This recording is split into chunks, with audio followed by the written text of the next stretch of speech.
Hi friends, welcome to our channel. இன்னைக்கு நம்ம veg Cola உருண்டை கிரேவி எப்படி பண்றது இந்த வீடியோல பார்க்கலாம். நான் சப்பாத்தி, பரோட்டா, ஒயிட் ரைஸ், இட்லி எல்லாத்துக்குமே பொருத்தமான சைட் டிஷ்ஷா இருக்கும். கண்டிப்பா ட்ரை பண்ணி பாருங்க. இதுக்கு ஒரு 30 பீஸ் சோயா எடுத்துர்க்கேன். இத ஒரு 10 நிமிஷம் சுடு தண்ணில ஊற வச்சிட்டு நல்லா ட்ரையா தண்ணிலாம் இல்லாம புளிஞ்சு எடுத்துக்கோங்க.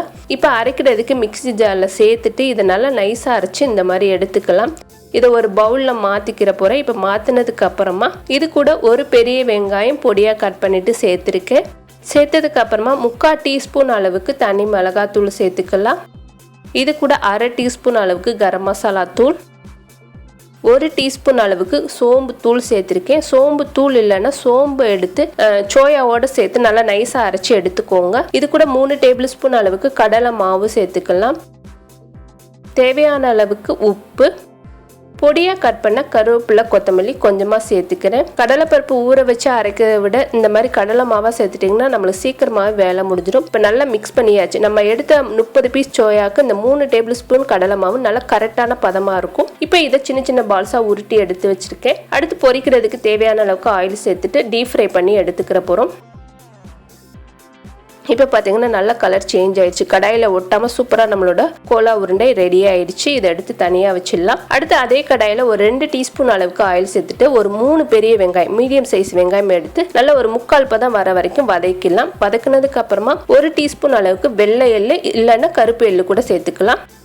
இதையும் லைட்டாக ஒரு 2லேருந்து 3 நிமிஷம் ஃப்ரை பண்ணதுக்கு அப்புறமா ஆற வச்சு மிக்ஸி ஜாரில் சேர்த்துருக்கேன். இது கூட கொஞ்சமாக தண்ணி ஊற்றி நல்லா நைஸாக அரைச்சி எடுத்துக்கிற போகிறோம். இதை எடுத்து தனியாக வச்சிடலாம். அடுத்து அதே கடாயில் கொஞ்சமாக ஆயில் சேர்த்துட்டு 1 டீஸ்பூன் அளவுக்கு சோம்பு சேர்த்துக்கலாம். சோம்பு சேர்த்து நல்லா பொரியட்டும். பொரிஞ்சதுக்கு அப்புறமா நம்ம அரைச்சி வச்ச வெங்காய விழுதை சேர்த்துக்கோங்க. கொஞ்சம் லிக்விடாக இருக்கனால தெரிக்கும், அதனால அடுப்பை சிம்லேயே வச்சு சேர்த்துக்கோங்க. இது கூட 2 மீடியம் சைஸ் தக்காளி விழுதை அரைச்சிட்டு சேர்த்துருக்கேன். 1 டீஸ்பூன் அளவுக்கு இஞ்சி பூண்டு பேஸ்ட்டு சேர்த்துக்கலாம். சேர்த்ததுக்கு அப்புறமா இதை நல்லா மிக்ஸ் பண்ணி விட்டுருங்க. நல்லா கலந்து கொதிக்க ஆரம்பிக்கட்டும். இப்போ நல்லா கொதிக்க ஆரம்பிச்சிருச்சு. இந்த டயத்தில் கொஞ்சமாக மஞ்சத்தூள் சேர்த்துக்கலாம்.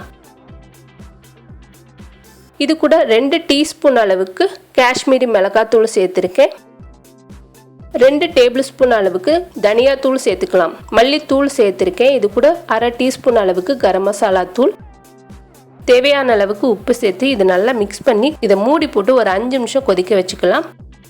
மசாலாவோட பச்சை வாடெல்லாம் போகிற வரைக்கும் ஒரு 5 நிமிஷம் நல்லா கொதிக்க விட்டிங்கன்னா நல்லா தண்ணி வற்றி இந்த மாதிரி ஆயில் லைட்டாக பிரிஞ்சு வரும்.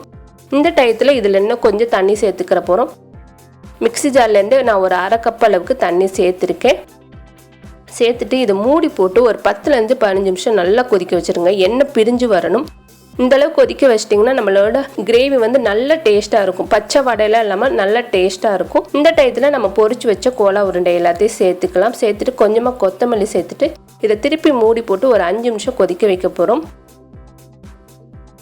இது பார்த்தீங்கன்னா நல்ல நான்வெஜ் டேஸ்ட்டில் சூப்பராக இருக்கும். கண்டிப்பாக ட்ரை பண்ணி பாருங்கள். நம்ம மட்டன், சிக்கன்லாம் தோற்று போயிடும், அந்த அளவுக்கு டேஸ்ட்டாக இருக்கும். இப்போ திருப்பி இதை மூடி போட்டு கொதிக்க வச்சுக்கலாம். ஒயிட் ரைஸோடு சேர்த்து சாப்பிடலாம். அதே போல் இட்லியோடு சேர்த்து சாப்பிட்றப்ப நல்ல சுவையாக நல்ல டேஸ்ட்டாக இருக்கும். இப்போ நம்மளோட டேஸ்டியான சோயா கோலா உருண்டை கிரேவி ரெடி ஆயிடுச்சு. இன்றைக்கி நான் சப்பாத்தியோடு வச்சு சாப்பிட போகிறேன். நீங்களும் கண்டிப்பாக ட்ரை பண்ணி பாருங்கள். இந்த வீடியோ உங்களுக்கு பிடிச்சிருந்துச்சுன்னா லைக் பண்ணுங்கள், ஷேர் பண்ணுங்கள். மறக்காமல் நம்மளோட சேனலுக்கு சப்ஸ்கிரைப் பண்ணுங்கள். தேங்க்யூ.